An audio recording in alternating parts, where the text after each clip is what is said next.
Muy buenas noches, espectadores y amigos de Estado de Alarma. Nos cabe el honor y la satisfacción de presentaros hoy, de presentarles a ustedes a un invitado muy especial, a alguien por quien sentimos un especial afecto personal y político porque hemos tenido oportunidad de seguir de cerca su carrera y su trayectoria política y humana en los últimos más de 30 años y que ya estáis viendo en doble pantalla. Don Francisco Vázquez, muy buenas noches. Hola, buenas noches, encantado de saludarlo.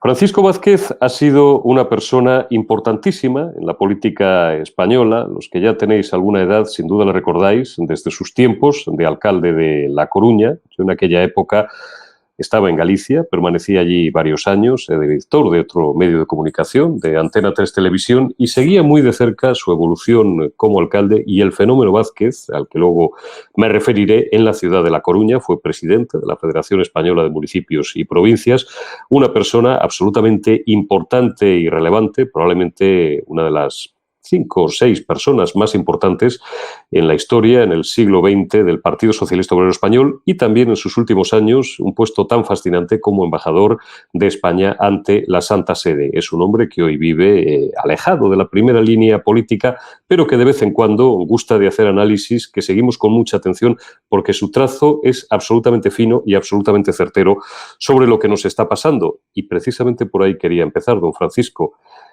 No quiero ponerme orteguiano y decir que lo que nos pasa es que no sabemos lo que nos pasa. Aquí estamos para intentar ofrecerles a nuestros espectadores respuestas y no plantearles más preguntas. ¿Qué le pasa, en su opinión, a España? ¿Por qué momento atravesamos, señor Vázquez? Pues fíjese usted, para una persona como yo, que pertenezco a una generación que tenía a gala y a orgullo haber contribuido a abrir una etapa inédita en la historia de España, como fue la derivada de la transición, todo el sistema construido, el sistema de convivencia construido en torno a la Constitución, ¿verdad? Y que abrió pues un periodo de progreso, un periodo de convivencia pacífica y armónica como no hubo en la historia reciente de España. Pues nada mejor que empezar con Ortega, como usted bien señala, ¿verdad? Para una persona como yo de aquella generación, pues tengo el mismo desencanto que tuvo Ortega. El Ortega de Lenda es República, que señala que aquel sistema político estaba periclitado por todas las circunstancias que concurrieron en el final del reinado de Alfonso XIII y que es un factor determinante para la venida de la República, y que a los pocos años escribe aquel demoledor artículo en el que dice no es esto, no es esto. Yo hoy pertenezco a todos los desencantados que decimos no es esto, no es esto, ¿verdad? Es decir, no, la España del presente no responde a la ilusión, a las expectativas y sobre todo al proyecto que españoles de uno y otro signo, españoles de uno y otra orilla, construimos en los años 70 y que se plasmó en torno a esta Constitución que hoy, de una forma o de otra, se quiere derogar. Y digo de una forma y de otra porque evidentemente no se ha omitido incluso el recurso a la violencia, como fue el intento de golpe de Estado, los 2 intentos de golpe de Estado que recientemente hemos sufrido en Cataluña. Por lo tanto, yo veo eso con mucha tristeza. Lo veo desde la firmeza de mis convicciones, quiere decir, cada vez estoy más firme en mis convicciones por cuanto creo que el proyecto político e ideológico que compartimos izquierda y derecha, ¿verdad? Personas que venían del régimen anterior y personas que veníamos pues de la clandestinidad o del exilio. Ese proyecto político se ha demostrado de que es correcto y de que con todas sus con todas sus dificultades y a lo mejor con todos sus errores, es posiblemente una forma, un sistema, una convivencia que mucho mejor que cualquier otro de los modelos que circulan por el mundo. Y consiguientemente, en estos momentos, pues yo lo hago desencantado, no solamente por lo que está pasando, sino que incluso alejado de lo que constituyó la estructura política de un partido que entendía que canalizaba esas convicciones, esas ideologías, esa ideología que yo tenía, ese proyecto político, ese modelo de vida, y que evidentemente hoy no representa el Partido Socialista Obrero Español, que es algo muy distinto, pero de lo que ya hablaremos a lo largo de esta conversación. ¿Qué responsabilidad? Vamos a pasar de lo general a lo particular. Vamos, si le parece, al momento en el que esa semilla del diablo, por utilizar un término que no me gusta mucho, pero que quizás sea muy gráfico, brutalmente gráfico, comienza a inocularse en la política y en la vida y en la sociedad de España y empieza a intentar dinamitarse, como usted dice, aquel gran proyecto de convivencia y de fraternidad y de vuelta a la unión entre españoles de uno y otro signo político, de izquierda y derecha. ¿En qué momento empieza a endiablarse o a intentar la voladura de ese consenso de la transición? ¿Y quiénes son, en su opinión, quienes comienzan a actuar como demiurgos y como actores de esa voladura?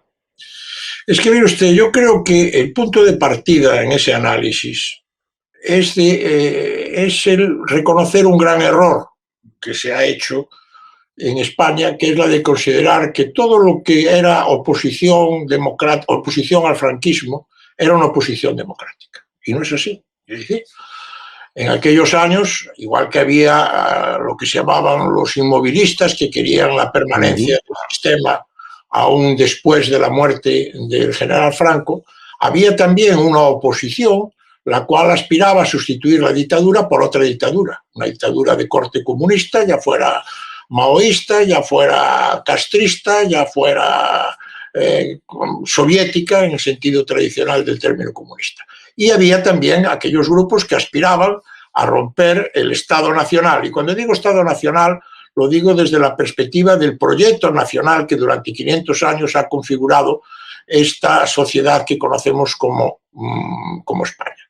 Y esa oposición que yo defino como rupturista, que lo que intentaba era romper, bueno, pues ha permanecido.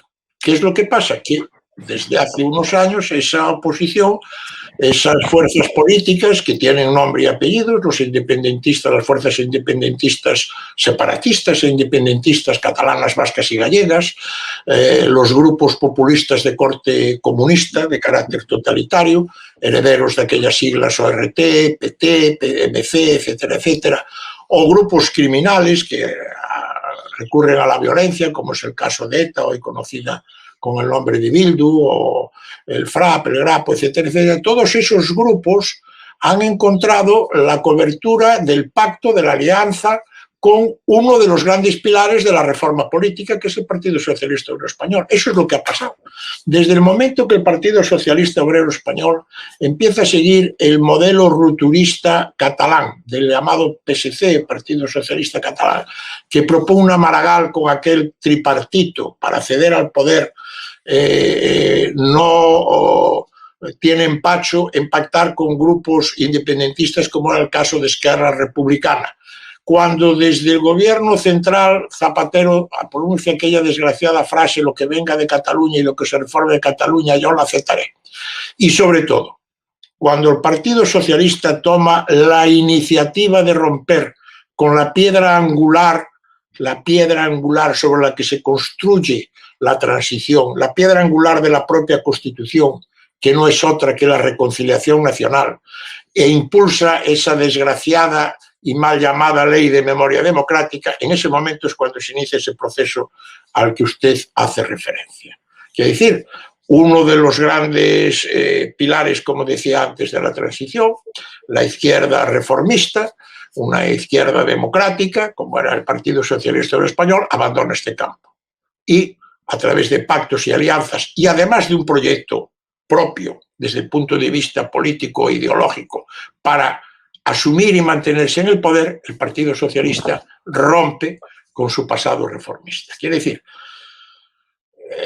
y dicho Román Paladino, ¿verdad? El término socialista es como un paraguas que cubre todo, puede cubrir ideologías y partidos políticos absolutamente contradictorios entre sí, ¿verdad? Desde el comunismo al nacionalsocialismo, es un término muy amplio. Pero cuando hablamos de socialismo, parece que, sobre todo en la época moderna, hablamos de este socialismo reformista europeo, la socialdemocracia, que es una ideología la cual, desde el reconocimiento de los valores y principios del Estado democrático, bueno, pues admite unas reglas de juego. Y con esto rompe el Partido Socialista. El Partido Socialista español asume, como por desgracia hizo en algunos otros momentos de su historia, una vía que hoy no la llamaríamos revolucionaria, pero sí una vía de carácter rupturista que tiene como objetivos fundamentales, primero, demoler la transición, renuncia a su propio pasado, renuncia a su propio protagonismo como impulsor de esa transición y lo hace ahondando nuevamente en la división entre españoles, lo hace a través de una inclinación totalitaria como es la de intentar controlar la propia historia, la verdad de la historia, con la memoria democrática o llamada memoria histórica, y lo hace sobre todo a través de sus pactos y de sus alianzas, ¿verdad? Los pactos y alianzas responden a un proyecto político. Y le voy a decir a usted, el gran error que hoy se comete por comentaristas y analistas es hablar de los pactos del gobierno. No, son los pactos del Partido Socialista Obrero Español. No son solamente los pactos que llevan al gobierno de la nación al señor Sánchez, son los pactos que llevan al gobierno en Navarra, son los pactos que se formulan en ayuntamientos, en diputaciones, en autonomías. Son los pactos, por ejemplo, que en mi Galicia natal plantea el Partido Socialista en las últimas elecciones cuando dice que frente a la candidatura de Feijóo, pues plantea una alianza con el Bloque Nacionalista Gallego, un grupo dominado por la OPG, partido de corte marxista-leninista, posiblemente el único que tiene cierta presencia en toda la Europa democrática, firmante de los pactos anticonstitucionales con los grupos independentistas de Valencia, Baleares, Cataluña y el País Vasco, y sobre todo el partido que conforma una lista conjunta, el Bloque Nacionalista Gallego, con Bildu y con Esquerra Republicana en las elecciones europeas. Bueno, pues ese es el alianzo que busca el Partido Socialista para hacer un gobierno frente a la opción que representaba Feijóo. Quiere decir, no es el pacto de gobierno de Sánchez, es el pacto del Partido Socialista Obrero Español. Punto primero y punto importante. Se ha pactado con Bildu en Navarra, se ha pactado con los independentistas en Baleares, se ha pactado con los independentistas, con los nacionalistas en Valencia y se ha pactado con los golpistas en Cataluña. Pero no solamente es que se haya hecho esos pactos, sino que la vertiente totalitaria que está siguiendo el gobierno a través de su proceso legislativo, aprovechando la situación de excepcionalidad de la pandemia, está siendo impulsada desde los ministerios socialistas. Es que no nos pongamos una venda delante de los ojos.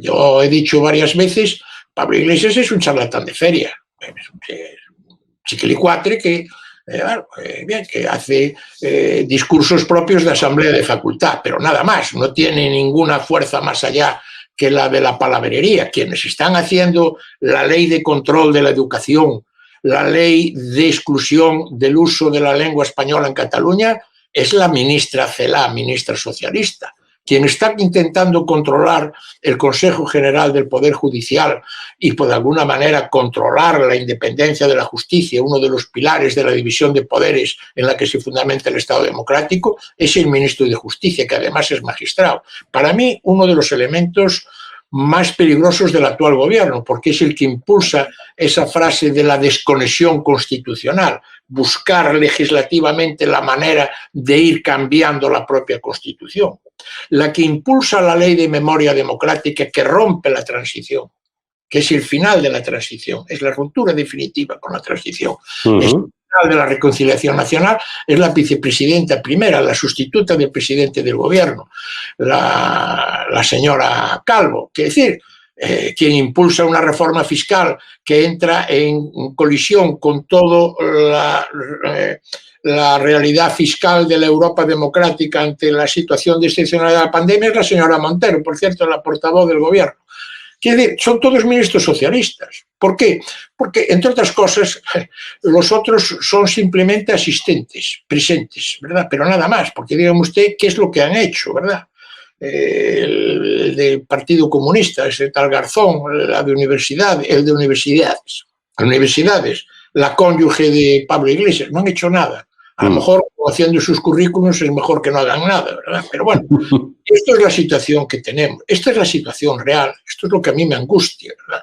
Es ese giro del Partido Socialista que ha abandonado esa posición reformista que que encabezó Felipe González, encabezaron Felipe González y Alfonso Guerra, que permitió en España trasladar a España el gran pacto de la posguerra europea entre la izquierda y la derecha, que permitió socialdemocracia, demócratas cristianos, liberales, conservadores, crear la sociedad más solidaria, más libre y más justa que ha habido en la historia de la humanidad, en cuanto que afectó a esta Europa occidental que se convirtió en faro de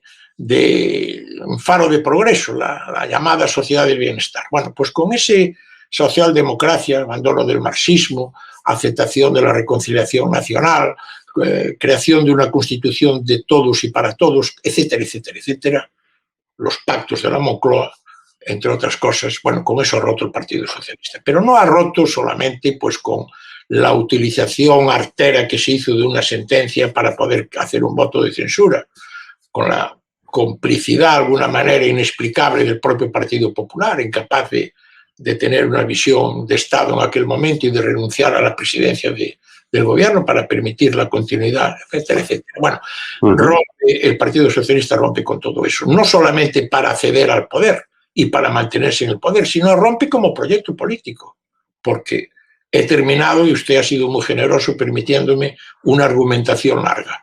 Porque no es solamente el acceso de Sánchez, es el gobierno de Navarra, son los pactos de Cataluña, son el gobierno de Valencia, es el gobierno de Baleares, uno de los más preocupantes para el futuro y continuidad de España, no se olvide. Lo vengo diciendo desde hace muchos años. Lo dije en una conferencia en Madrid hace 3 años. Dije, sigan ustedes con atención lo que sucede en Baleares. Es el elemento, es la institución en estos momentos más peligrosa para la continuidad de España. Por una razón muy sencilla, porque no hay presión social. No hay presión social. Allí, en la cuestión lingüística, de la cual siquiera hablamos pues, más tarde, no hay la presión que hay en otras comunidades españolas, porque allí hay una población flotante de origen alemán, de origen austríaco, de origen holandés, de origen nórdico, muy abundante, la cual es una cuestión ajena e indiferente, ¿verdad? Y consiguientemente no hay esa presión social, únicamente lo sufren, sobre todo en las Islas Menores, Ibiza y Menorca, pues profesionales como los médicos, ¿verdad? Que ven cercenada su carrera profesional por no conocimiento de la llamada seña de identidad, la seña de identidad. Mire, un paréntesis breve. Sí, usted se imagina, mi querido amigo, si la seña de identidad fuera la raza, ¿qué quiere decir? Sería tremendo. Hubiera una zona donde hubiera otro color de piel o otras consideraciones. Bueno, los vascos, los nacionalistas vascos en su momento hablaron, ¿verdad? Usted si la seña de identidad fuera la religión, que hubiera la zona de España que fuera protestante como la Rochelle en Francia y tal. ¿Qué quiere decir eso? ¿Que funcionaría la Inquisición? ¿Que se abría la apartheid como en África del Sur? Pero eso lo tenemos en Cataluña, señor Vázquez. En claro, Cataluña... por eso le digo que si las señas de identidad fueran otras, porque con la lengua, fíjese usted lo que hacen. Hacen primero una frontera oral, porque aquí las fronteras no tienen paso de aduanas, lo que tienen es conocimiento de la lengua. Hasta a Messi le obligan, según se ha sabido, conocer el catalán, ¿verdad? Y a partir de ahí, pues establece un modelo distinto. Perdón que lo interrumpí a usted y hablé un poquito... No, pero es apasionante porque usted mismo ha ido haciendo un recorrido absolutamente certero sobre todos los males que ahora mismo aquejan a España, desgraciadamente, y a nuestra vida pública, y vamos a ir deteniéndonos, si nos es posible, en cada uno de ellos. Valóreme, usted ha dado los nombres, y además de una forma muy acertada, de los responsables de la actual situación, que son todos ellos ministros socialistas. Hemos hablado del peligroso ministro de Justicia, del señor Campo, hemos hablado de la propia vicepresidenta, Carmen Calvo, hemos hablado de esa desgracia que padecemos al frente del Ministerio de Educación, que es Isabel Celaá, pero no hemos hablado todavía del gran artífice, o al menos quien le pone la cara a todo este proceso de voladura del sistema constitucional y del pacto constitucional que es el señor Sánchez. Todo esto que usted ha descrito magistralmente, señor Vázquez, ¿cree usted que sale de la cabeza del señor Sánchez o le han ayudado, por ponerme en castizo? No, yo creo que es un proyecto que excede a la capacidad del propio señor Sánchez, que por otro lado es un oportunista que hoy dice blanco y mañana dice negro, ¿no? Él se va adaptando, pero eso le va beneficiando. Mire usted, hoy no solo del Partido Socialista, yo creo que en general los partidos, se está imponiendo una clase dirigente que nace del propio partido. Los partidos hoy son endogámicos, se nutren precisamente no de su propia militancia, sino de sus propios funcionarios, que es un matiz importante, es un matiz importante. Una cosa es el militante del partido, que desempeña actividades incluso sociales o políticas en distintos ámbitos, pues es un líder sindical, es un líder vecinal, es un profesional de reconocido prestigio, es un alto funcionario, y que a su vez dentro del propio partido desempeña una, por así llamarlo, una trayectoria política e incluso institucional. Hoy es concejal, mañana es diputado provincial, pasado es alcalde, después es diputado nacional, después senador, etcétera, etcétera. No. En los partidos políticos, y sobre todo de manera muy especial en el Partido Socialista Obrero Español, lo que se da es un carácter, como decía antes, endogámico de sus propios funcionarios. Es la carrera interna funcionarial de sus propios empleados.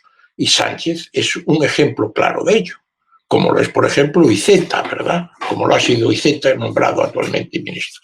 Sánchez, al final, pues es un amanuense que hacía los discursos de Pepe Blanco, era el que le hacía los discursos a Pepe Blanco en la etapa en que este era secretario de organización con José Luis Rodríguez Zapatero.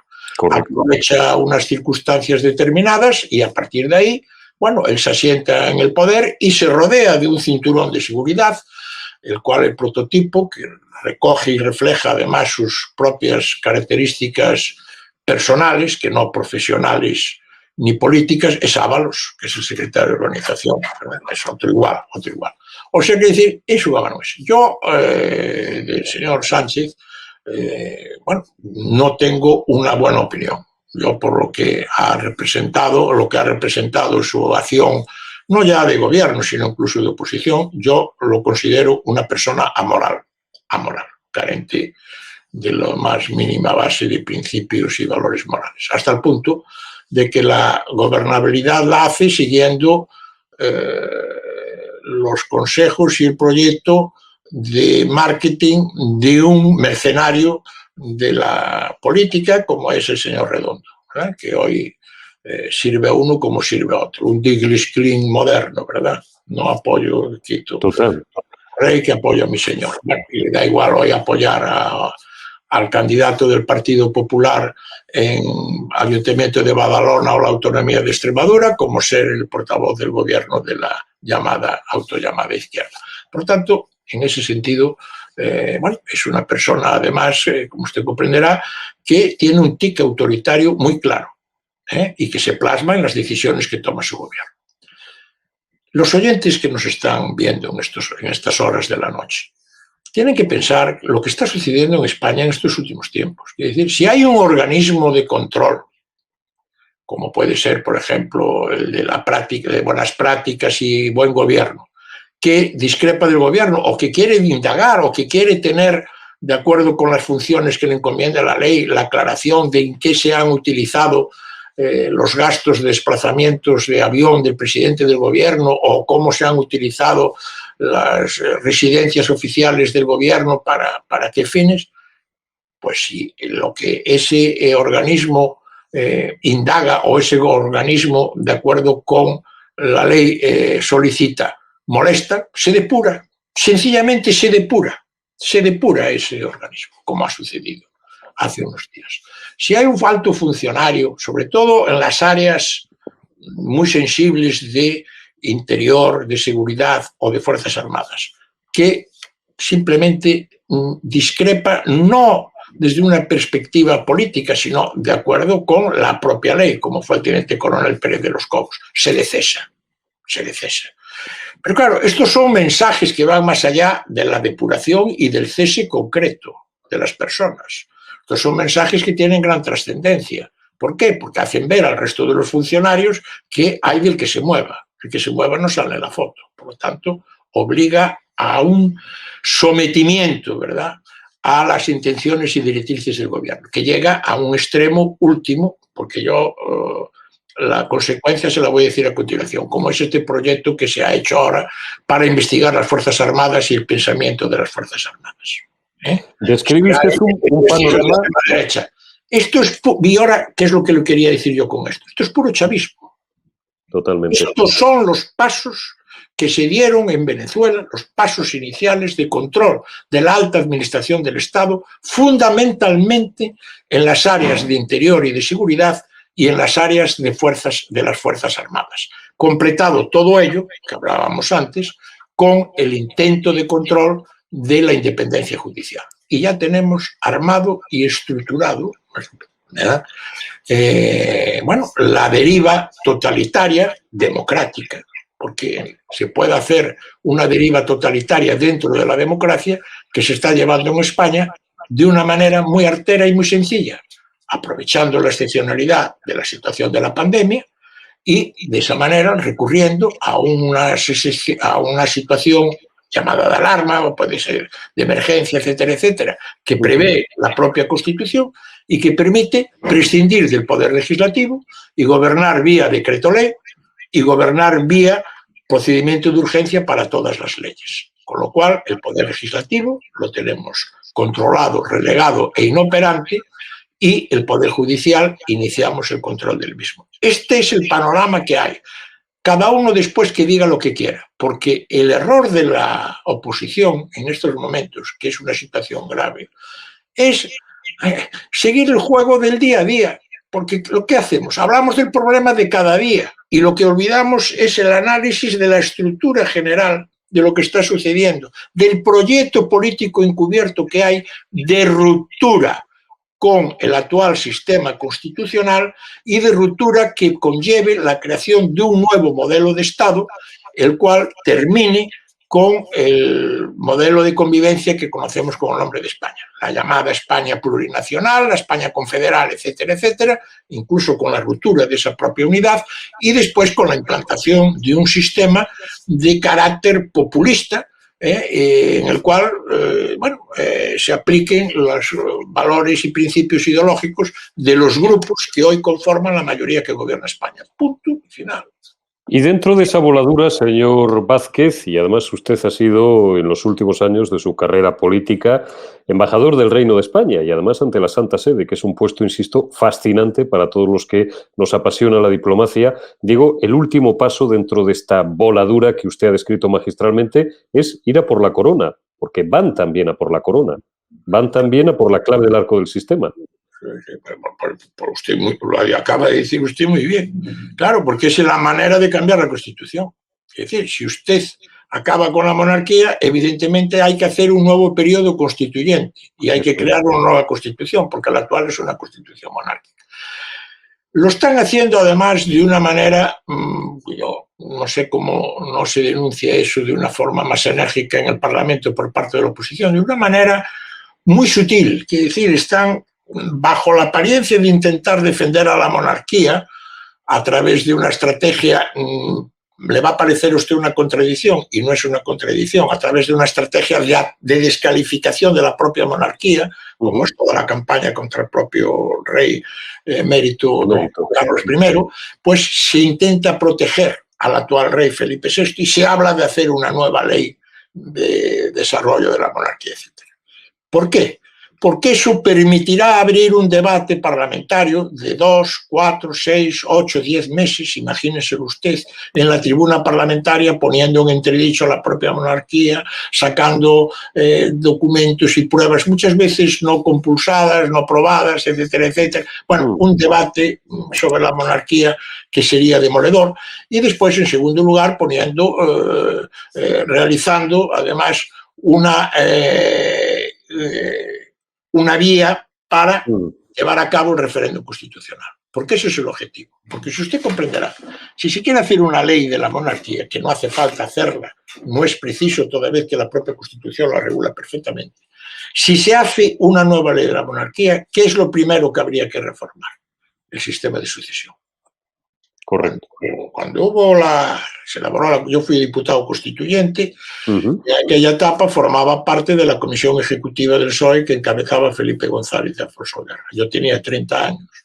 Para mí fue como hacer un doctorado en Harvard, ¿verdad? Porque escuchar sobre todo a Felipe y Alfonso, bueno, aquellas dos cabezas aquel sentido de patriotismo que tenían, de renuncia y de generosidad para ir construyendo una España que fuera tan distinta de aquella España que el propio Partido Socialista había sufrido, del exilio, de las cárceles, etc. Bueno, en definitiva, en aquel momento la propia corona fue la que pidió que se respetara las pautas de sucesión que eran propias de la familia Borbón, la prevalencia del... El valor sobre la mujer, etc. Sí, bueno, era la norma que había, que además fue no es que fuera una norma histórica, porque fue una norma que, por ejemplo, ya tuvo una alteración en el siglo XIX con la ley sálica que permitió, sí, permitió el acceso al trono de Isabel II y cerró el paso a don Carlos María de Isidro, toda la consecuencia de las guerras carlistas, etcétera, etcétera. Bueno, en cualquier caso. Entonces, esto es lo primero que habría que reformar.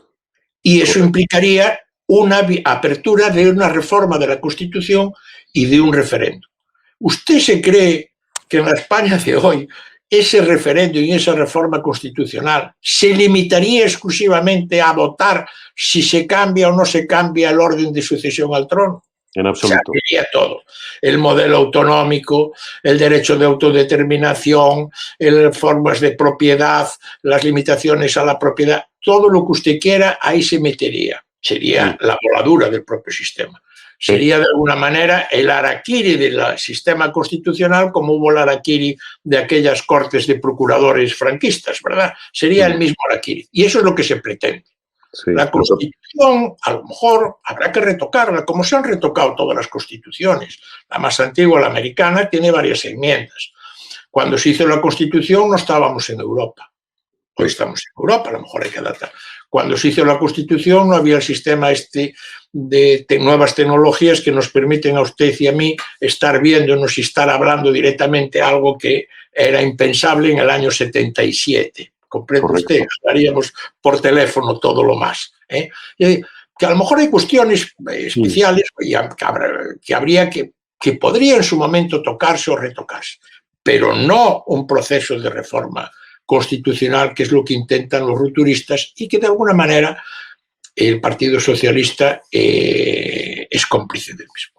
Es cómplice y además acaban de nombrar ministro al señor Iceta, al que denominamos, bueno, quizás esté un poco excedido el término para sus capacidades, pero una suerte de padre intelectual de esa nación de naciones que acaudilla el moderno Partido Socialista, que, como usted bien ha repetido, no es el Partido Socialista tradicional. A algunos nos gusta denominarlo más bien el Partido Sanchista. Iceta sería el encargado de la ejecución de esa destrucción de la unidad de España tal y como la conocemos, porque al final también eso es lo sustancial. Bueno, intelectualmente es una persona con grandes limitaciones. Él simplemente es un miembro del aparato orgánico del Partido Socialista de Cataluña, donde ha desarrollado su vida política. No tiene ninguna otra página en su propio currículum, ni académica, ni institucional, ni cívica, etcétera, etcétera.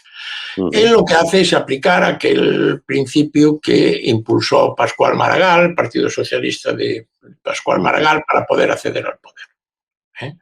Y que era esa idea de nación de naciones, esa plurinacionalidad, etcétera, etcétera. Bien, el señor Iceta lo ha explicitado con claridad y yo se lo voy a explicar a usted. El señor Iceta hace 2 o 3 años defendió la idea de que democráticamente, si en Cataluña hubiera un 60, un 65% de la población que ansiara la independencia de Cataluña, la ruptura de la unidad de España, democráticamente no habría más remedio que aceptar un referéndum que permitiera expresar a esa población, un 60-65%. ¿Usted creen ustedes de que esa cifra se dio a la albur? No. Esa cifra se dio respondiendo al gran instrumento que tienen en su mano los independentistas y los nacionalistas en toda España para conseguir sus objetivos, que no es otro que la educación. Y que yo vengo denunciando desde los años 90. La educación es la herramienta que desde las aulas se permite romper la unidad de España. En Galicia, en el País Vasco, en Navarra, en Cataluña, en Valencia y en Baleares. Y me refiero a las comunidades que representan el 42% de la población española y que tienen lo que ellos llaman una lengua propia, tienen una segunda lengua, la cual la imponen excluyendo el uso y utilización y el conocimiento de la lengua española, de la lengua castellana y lo que ellos representan. Pero vamos a lo de Iceta. ¿Por qué digo esto?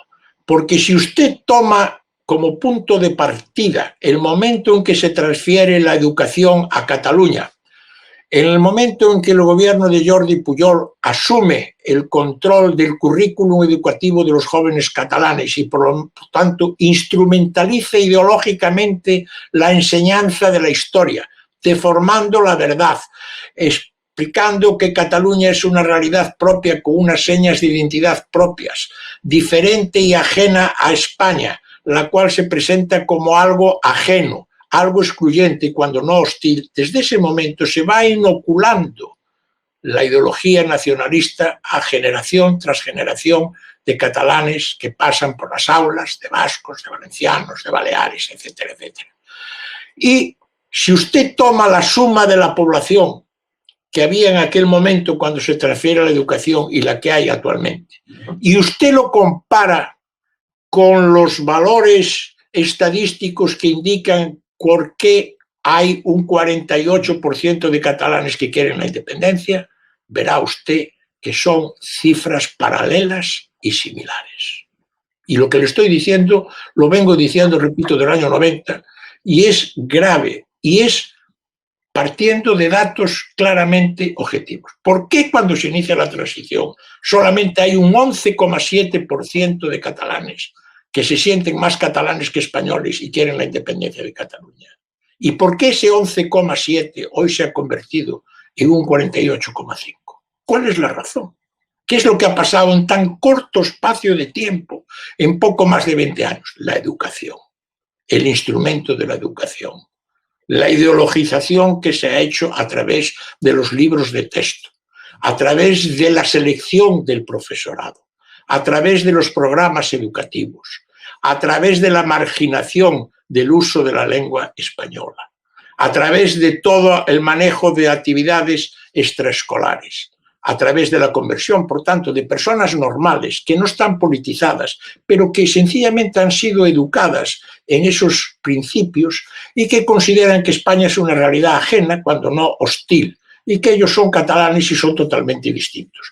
Por lo tanto, si usted a ese volumen de población le suma usted la población que habrá en Cataluña dentro de 10 años, le resta los que previsiblemente fallecerán, pero la aumenta con el paso de 10 años que decía Iceta, que serán los nuevos catalanes que pasan por los que tienen hoy 0 años o que aún no han nacido, pero que a partir de los 5, 6, 7 años empiezan a recibir educación. ¿Sabe usted qué cifra le da? El 64%. La cifra una barbaridad. Y clavado. Esto que yo le estoy diciendo yo a usted, yo le invito a usted, lo invito a cualquiera que simplemente vaya al Instituto Nacional de Estadística, coja población, censo de población, va usted sumando año tras año, desde que se hace la transferencia de educación, y va usted sumando los catalanes que reciben el ciclo total, no los que empiezan a estudiar, el ciclo total educativo, que salen a los 18 años, y le dan a usted los números exactos. Porque le dan a usted los números exactos de la población normal, como usted y como yo, la gente normal, gente que no está ni politizada, ni que pertenece a partidos políticos, pero que ha sido educado en eso. En el odio, claro, español. Claro, que es lo que ha pasado en Canadá. Si usted permite en Canadá durante muchos años la instrumentalización de las autoridades francesas en Quebec, en la educación, etcétera, etcétera, pues usted se encuentra con que hay un tipo de población, un grupo importante de población que considera que Quebec debe ser independiente. Cuando el gobierno federal interviene y controla el sistema educativo, ese volumen de población disminuye, cuando se aplica la verdad. Y esto lo hemos visto. En Cataluña hay un ejemplo muy claro, que ha sido el desacato permanente a las sentencias de los tribunales de justicia, no de los tribunales de juzgado de instrucción de la esquina. Tribunal Superior de Justicia de Cataluña, el Tribunal Supremo y el Tribunal Constitucional.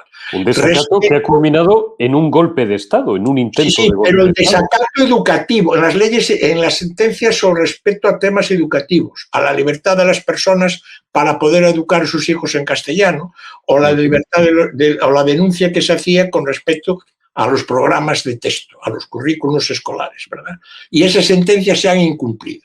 Y para que no pueda volver a haber la acusación de desacato, el gobierno socialista, a través de la ministra socialista Celaá, abre las puertas a la exclusión de la enseñanza de la lengua castellana, lo cual es una clara inconstitucionalidad, porque alguien tiene que escribir de que, mire usted, la Constitución, en su artículo 3, es clara y tasativa, establece el derecho y el deber. El derecho a conocerla, eso es, el deber de conocerla y el derecho a usarla. Pero todo esto, señor Vázquez, al final... La Constitución de la República, ¿eh? Sí, claro. La Constitución de la República era más restrictiva en este sentido. Mucho más, la de 1931. La de 1931 era más restrictiva, defendía más y decía que a nadie se le podrá imponer el uso o conocimiento de otras lenguas. Hay una intervención... Usted, que es una persona culta, lo es, bueno, por lo que yo conozco de su propia trayectoria, y en cualquier caso tiene las espaldas muy bien guardadas en el sentido de los libros que se ven, por lo cual hace suponer que es usted persona culta, pues usted se dará cuenta de que quien defiende el artículo en la Constitución de la República del uso de la lengua española es un diputado que se llamaba Miguel de Unamuno. Sí, señor. Miguel de Unamuno, con lo cual, fíjese usted, pero bueno, pero así está la vida.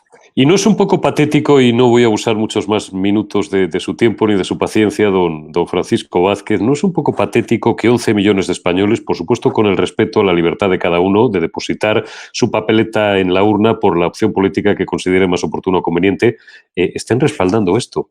Y estén respaldándolo además gratis et amore, sin, o tal parece, que les importe ni lo más mínimo todo el panorama que usted está describiendo de una forma absolutamente certera. La voladura del sistema constitucional, un cambio de régimen impulsado desde dentro para, dentro de no muchos años, parecernos a la catástrofe venezolana.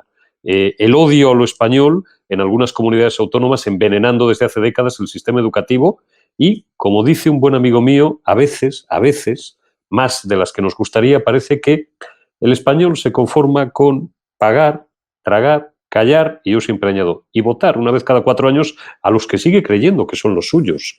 A mí me parece tremendo, insisto, con todos los respetos, pero es que hay 11 millones de españoles que están respaldando esto. ¿Qué se puede hacer, señor Sánchez, señor Vázquez?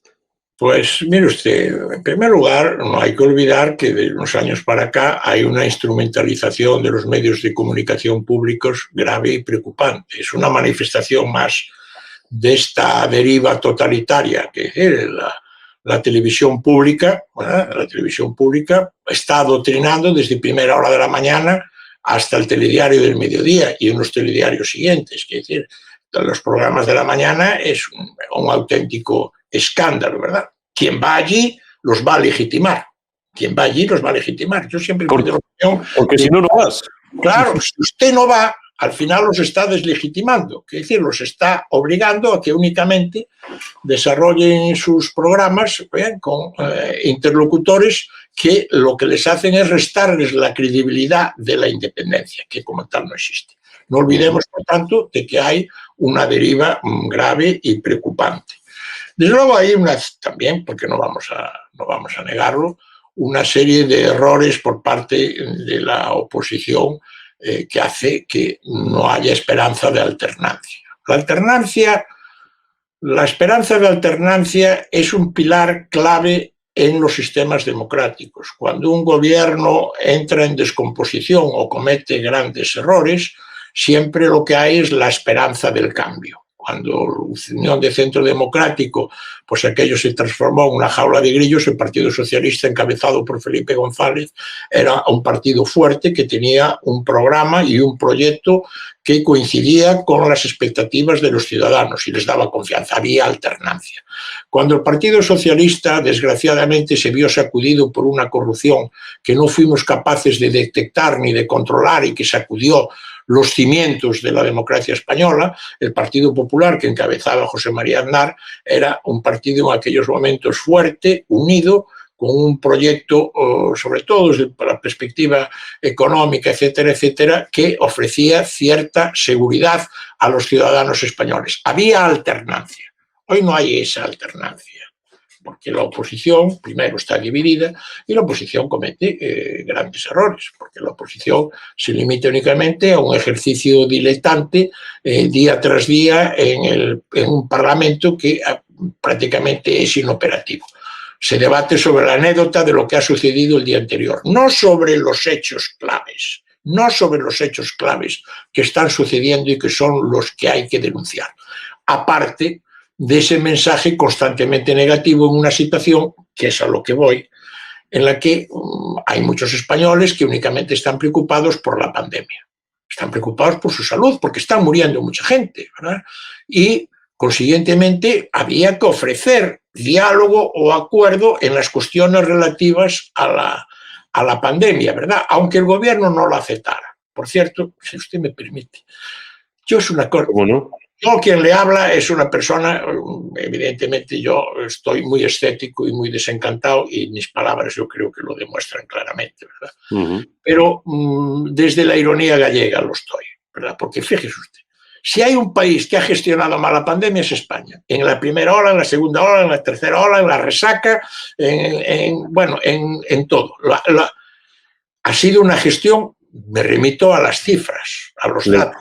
Le decía el otro día al señor Illa, a Carlos Alsina, que no lo hemos hecho ni mejor ni peor que los demás, bueno, más que Catalán. Los datos son los peores. Bueno, pues el responsable, que es el señor Illa, se le nombra candidato para unas elecciones. O sea, se presupone que puede gozar, lo que usted señalaba, del apoyo y de la confianza de los ciudadanos, quien es el máximo responsable de todo lo que ha sucedido. Mentiras, engaños, la mascarilla, hasta el momento final, que es la de la vacunación, que es un auténtico desastre. Se le elige como candidato para unas elecciones, entendiendo que tiene que gozar de credibilidad y de popularidad nacida de la eficacia de su gestión. Fíjese usted hasta qué punto hemos llegado de desfachatez en la política, en el escenario político español actual. Bien, lo que usted me preguntaba y yo le estaba contestando era primero la autorización de los medios de comunicación, la presión, después la existencia de la pandemia, la cual hace que la gente esté preocupada por lo que está preocupada. Y después la inoperancia de parte de la oposición y la división de la misma. Eso es lo que lleva pues, a que, inexplicablemente, pues, pueda todavía haber gente que confíe en el actual gobierno. Y no nos olvidemos que además hay una manipulación permanente que es la que se hace a través del CIS, intentando orientar a la opinión pública no ya por los resultados de las encuestas, sino por la propia encuesta en sí misma, por las preguntas que se hacen, que es lo que se transmite como si fueran las preocupaciones de la gente o como si fuera... Pero bueno, así es como estamos, así es como estamos. Señor Vázquez, ¿por qué me voy a permitir, y ya consumimos los últimos minutos, yo me tiraría 2, 3, 4 horas más hablando con usted y nuestros espectadores, escuchándole, porque usted me pide a veces alguna disculpa por extenderse y en absoluto, es decir, es usted un lujo como entrevistado, permíteme que se lo diga, porque va usted desgranando de una forma absolutamente ordenada y cartesiana cualquiera de las preguntas que un entrevistador al uso podría ir haciéndole de manera sucesiva. Yo le recuerdo a usted como alcalde de La Coruña y usted era un fenómeno sin parangón, o al menos yo no lo conocía y creo que a estas alturas, con 50 años, sigo sin conocerlo, y es que a usted, independientemente de las siglas en las que militaba, que era el Partido Socialista Obrero Español, que era el suyo, a usted le votaban, por supuesto, todos los que votaban al Partido Socialista, pero que en las generales a lo mejor muchas personas en La Coruña se inclinaban hacia una opción más conservadora. La Coruña, debemos decirlo, para quien no la conozca lo suficiente, es una ciudad elitista, es una ciudad, como dicen ahora los finos, friendly, agradable, en la que hay una calidad de vida extraordinaria, a la cual usted sin duda contribuyó a modernizar, a moldear y a diseñar y a convertir en la gran Coruña que fue, y que me dicen que algunos de esos aspectos ha perdido, lamentablemente, con los alcaldes que han venido después, pero a usted le votaban también gentes conservadoras. ¿A dónde quiero ir? A que en muchas ocasiones la talla de un político se demuestra por el nivel y por la calidad de su gestión. Me decía un buen amigo francés hace algunos años, ya no está entre nosotros, que el francés, por encima del color político, lo que quería era sentirse bien gobernado y bien gestionado. Usted era un excelente gobernante y un excelente gestor de las responsabilidades que tenía encomendadas. Hoy en día nada de eso hay en la política española, y vuelvo a insistir, la gente parece que no lo echa de menos, que le da igual. Yo creo que, bueno, porque la clase política, que, hombre, yo no quiero tampoco que se considere que por pertenecer a otra generación anterior, pues como siempre considero que el pasado fue mejor y que lo que hay ahora. Pero creo que hoy la clase política nada tiene que ver con quienes en su día pues asumimos las responsabilidades públicas, que fuimos personas que renunciamos a nuestras profesiones o abrimos un paréntesis en nuestras actividades y todos nuestros conocimientos y experiencia los pusimos al servicio del bien común, los pusimos a disposición de la sociedad para intentar gestionar las responsabilidades que nos fueran encomendadas. Decía usted de los franceses, decía De Gaulle, los franceses, decía De Gaulle, que era un pueblo muy difícil de gobernar, porque no en vano había 412 clases de queso diferentes y, consiguientemente, cierto, un pueblo muy complicado. No digo yo que La Coruña hubiera 412 clases de sardinas, que no las hay, porque se decía que el origen de La Coruña era un puerto pesquero de las sardinas. Pero bueno, en cualquier caso, usted, yo en La Coruña, y yo creo que lo que se puede trasladar de lo que yo hacía en La Coruña era lo que por extensión se hacía en otros muchos ayuntamientos, autonomías y en el gobierno de la nación, era buscar un proyecto común en el que se identificara una gran mayoría. No un proyecto exclusivamente ideológico o partidario, sino buscar esos valores comunes que satisfacen las aspiraciones y sobre todo las necesidades de la mayoría del conjunto. Y entonces, una vez perfilado ese modelo, en este caso, modelo de ciudad, bueno, pues habrá siempre una mayoría de ciudadanos de uno u otro signo que se identifiquen con el mismo y que entiendan que ese proyecto se construye pues con renuncias, con acuerdos, con entendimientos, pero que en definitiva lo que busca es el progreso y la mejoría de todos. Yo siempre antepuse los intereses superiores de La Coruña y entendía que los ciudadanos me elegían para que yo los representara a todos. Sí, me con unos votos, pero yo después me debía no solamente a quienes me votaron, sino que institucionalmente me debía al conjunto de la totalidad de los ciudadanos.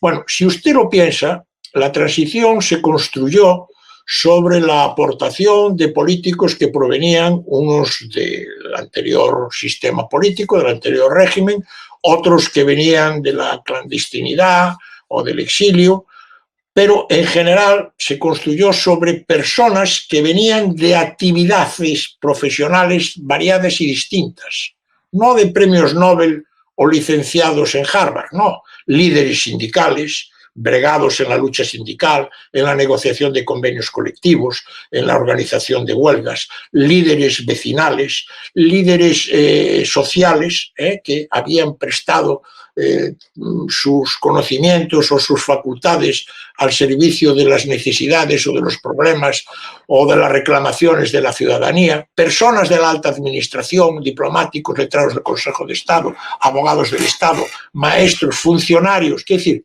todo el mundo tenía a sus espaldas una actividad profesional. Desde el propio presidente del gobierno. Adolfo Suárez era una persona que venía de una actividad política larga y prolongada, había sido gobernador civil, director de televisión, etcétera, etcétera. Y mal que le pese a mucha gente, encabezó una transición siendo como era una persona proveniente del falangismo, ministro y secretario general del movimiento. Esto es lo que explica España Y tenía como interlocutor a Santiago Carrillo, ni más ni menos. Un comunista que entendió que tenía que adaptarse a las estructuras democráticas propias de la sociedad, del modelo de sociedad europeo. Bueno, esto es como se construyó España. Esto es como se construyó España. Y estos eran los políticos que había y que hubo durante muchos años. Personas que hacían un paréntesis, dejaban pues su profesión o su actividad profesional y ponían ese conocimiento y ese caudal de experiencia al servicio del 40 años después de la transición. Digo yo, pero vamos a ver, pero ¿este de dónde viene? Del partido. ¿Pero cómo del partido? Pero oiga usted, ha sido concejal. ¿Y qué tal lo hizo de concejal? Fue diputado provincial, fue diputado autonómico, fue consejero autonómico. ¿Qué trayectoria política tiene? ¿Qué conocimientos tiene? ¿Qué estudios tiene? Aparte de los de activista social. Cuando usted lee los currículos, activista social, ¿esto qué? Además, todos con un denominador común, como decíamos en los libros de matemáticas, todos dejan la carrera en el primer curso. Es verdad, es verdad. Es odioso dar nombres, pero el primero, todos. Todos en primero, todos acceden a la universidad, llegan allí, son unos vagos y unos caraduras, y entonces se dan cuenta que metiéndose en la política no tienen que estudiar. ¿O les pasa lo que a Susana Díaz, que sí, la terminan después de 11 años? 11 años para terminar la carrera de Derecho, señor Vázquez. Pues otros también la hacen en 2 años. Pero bueno, fíjese usted, y ahora no voy a dar nombres, pero sí voy a dar la imagen. Las últimas elecciones generales, los candidatos que teníamos, los 5 candidatos que debatieron públicamente, que encabezaban los principales partidos políticos del país, ¿cuáles eran sus currículos? Incluso uno de ellos había sospechas fundadas de que había falsificado su tesis doctoral. Otro de ellos había hecho su carrera en 1 año y medio o 2 años. Otro de ellos no había dejado la carrera. Otro de ellos no había prosperado en su condición de profesor universitario. No había sido capaz de acceder a cátedras. Bueno, pues fíjese usted, eso eran los candidatos a la presidencia del gobierno. Eso refleja una clase política. Hombre, yo no digo, ya le digo a usted, no hay que ser premios Nobel. España tuvo, para mi opinión, un magnífico ministro del Interior, que era un trabajador de la naval de País Vasco, que era José Luis Corcuera, un gran ministro. Pero claro, oiga usted, Corcuera tenía a sus espaldas las conchas de años y años de enlace sindical, de miembro del comité de empresa, negociando con los economistas de Altos Hornos de Vizcaya los convenios colectivos con los pluses, la productividad, la clasificación profesional de 3.000 trabajadores, la discusión para poder de llevar o no llevar a cabo la organización de una huelga. Oiga, tenía más experiencia política y profesional y más conocimientos a lo mejor que un alto funcionario de la administración del Estado, que también lo sabía. Es decir, yo era un joven inspector de trabajo. Un joven inspector de trabajo, como había ganado mis oposiciones, y en un momento determinado hago un paréntesis en mi propia carrera profesional y pongo mis conocimientos, bueno, pues al servicio de España como debe ser. Y tengo orgullo que yo me retiré como inspector de trabajo. Después de ser embajador, volví a mi actividad profesional 35 años después. Volví y consumí 2 años en la Delegación de Trabajo de La Coruña y me jubilé. ¿Comprende usted? O sea, que decir, terminé como empecé. Yo no fui a vivir de la política. Y no me pongo yo de ejemplo porque como yo soy uno más de una generación que refleja muy bien esto. Pues 2 cosas, señor Vázquez, 3 en realidad. Lamentablemente lo tengo que dejar aquí, pero me quedo como colofón de esta entrevista, que además no la voy a dejar inconclusa. Abusando de su amabilidad, no será desde luego la última conversación que tengamos usted y yo en este canal. Y me quedo con esta frase: al servicio de España. Francisco Vázquez, al servicio de España.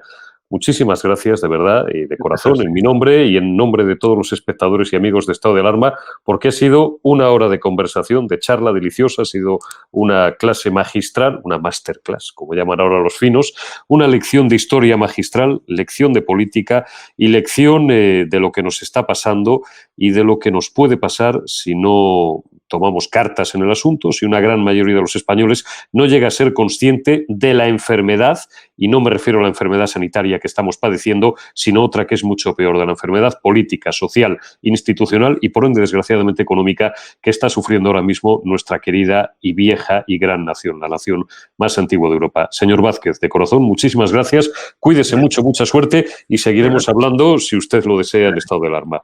Muchas gracias, buenas noches y muchas gracias, y encantado. He estado encantado y sobre todo le agradezco a usted el que mis respuestas me haya permitido siempre hacerlas desde la argumentación, porque la verdad se defiende argumentando, no con frases hechas, sino argumentando. Y le agradezco mucho que me haya dado el tiempo suficiente para poder explicar el porqué de mis razones. Al contrario, el agradecimiento es nuestro, señor Vázquez. Gracias, cuídese mucho, muy buenas noches. Gracias, buenas noches. Muy buenas a todos, esto es Estado de Alarma. Hoy estrenamos este programa por YouTube de media hora de duración. Estaremos de lunes a jueves a partir de las 8:30 de la tarde. Y este programa nace porque, al igual que tú estás cabreado con ese gobierno central que podría haber hecho mucho más contra el coronavirus, que ya se ha llevado cerca de 3.500 personas por delante, ese gobierno que nos mintió, que nos dijo que solo iba a haber un contagio y que podría haber actuado antes, viendo la que estaba cayendo con la pandemia tanto en China como en Italia, pues hemos decidido montar esta plataforma de libre expresión ante los intentos del gobierno central de usar ahora los minutos de televisión pública que acaparan para lanzarnos desinformación y propaganda. Por eso, desde aquí vamos a desmontar sus mentiras, vamos a daros la verdad y vamos a apoyar a los profesionales sanitarios, a las fuerzas y cuerpos de seguridad del Estado y a esa población civil que vive confinada, que vive aislada y harta de ver al vicepresidente del gobierno saltándose la cuarentena hasta en 3 ocasiones. Quieren que olvidemos los secretos que irán a tumbarse en el palacio de hielo. Muchas almas vuelan a diario, millones de velas en los santuarios, demasiadas cruces en el calendario, un país entero contra un adversario, hospitales con mares de voluntarios, todos los balcones llenos en mi barrio, aplausos que se escuchan hasta el planetario, para ángeles vestidos de sanitarios. Nos está costando respirar. Nuestro mundo paró de girar. Ya. Ellos no nos cuentan la verdad.